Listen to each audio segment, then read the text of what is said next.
হাদিসও আছে লেডিস মুসল্লি। কেউ যদি বুকের উপর হাত বাঁধাকে বলে যে এটা আম্মাওয়ালা নামাজ, এটা লেডিস মার্কা নামাজ,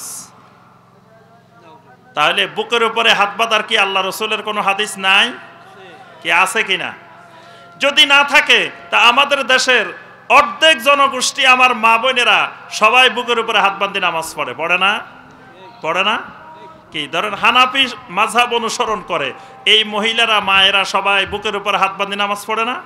তো যদি হাদিসে না থাকে তো তাদেরও তো হাত বাঁধা ঠিক হইতেছে না, কি বলেন? তো তাহলে হাদিসে আছে। এখন হাদিসে থাকা একটা জিনিসকে আমি যখন বলতেছি এটা লেডিস মার্কা নামাজ, এটা আম্মাওয়ালা নামাজ, এটাকে ব্যঙ্গ বিদ্রুপ করতেছি, আমার ঈমান ভেঙে গেছে। কারণ আমার ওই হাদিসের প্রতি বিদ্বেষ তৈরি হয়েছে। হাদিসের প্রতি ব্যঙ্গ বিদ্রুপ করতেছি আমি কোনো ব্যক্তির প্রতি বিদ্রুপ করতেছি না, রাসূলের হাদিসের প্রতি বিদ্রুপ। দেখবেন অনেকে মাঝে মাঝে বিষোদ্গার করে যে আরে মিয়া বাংলা বুখারী পড়ি পড়ি সব খারাপ হয়ে গেছে। কি পড়ি খারাপ হয়েছে? বাংলা বুখারী। তাহলে বাংলা বুখারী পড়ি কেমনে খারাপ হইলো?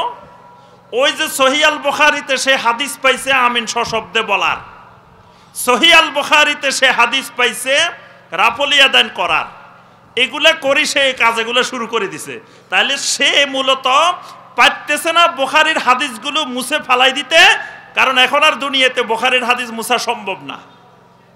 আবার পারতেছে না হাদিস এগুলাকে সহ্য করতে, কারণ হাদিস এগুলার কারণে আজকে যুবকেরা সব খারাপ হয়ে গেছে, সে সহ্য করতে পারতেছে না। তাহলে এই হাদিসের প্রতি বিদ্বেষ, এটা ঈমান ভঙ্গের কারণ। আমার কথা বুঝে আসছে? এটা কিন্তু ঈমান ভঙ্গের কারণ।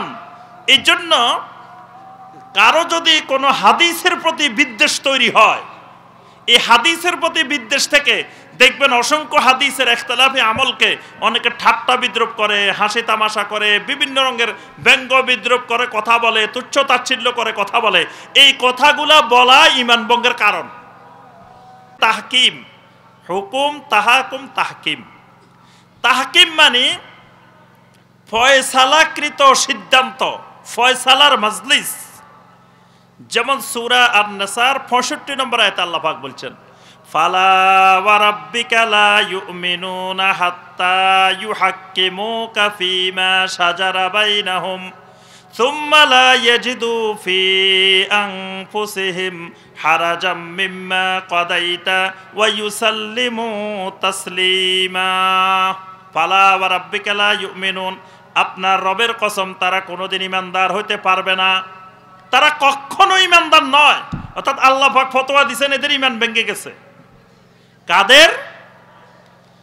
হাত্তা ইউহাক্কিমুকা ফীমা শাজারা বাইনাহুম, আপনি তাদের ব্যাপারে, তাদের মতবিরোধের ব্যাপারে আপনি যেই ফয়সালা দিলেন ওই ফয়সালাটাকে নিঃসংকোচে মেনে নিতে পারে নাই, তারা ঈমানদার হইতে পারে না। তাহলে আল্লাহ রসুলের সিদ্ধান্ত মেনে নিতে পারতেছে না, সেই কোনোদিন ঈমানদার হইতে পারে না। তাহলে আল্লাহ রসুল সাল্লাল্লাহু আলাইহি ওয়াসাল্লামের সহিহ হাদিসে কোনো বিষয় পাওয়া গেছে, কিন্তু সেইটা মানে নিতে পারতেছে না, হাদিসটা বাদ দিয়ে দিতে পারতেছে না, হাদিসটা রাখতে, মানে হাদিসের প্রতি তার অন্তরে একটা ক্ষোভ তৈরি হয়েছে।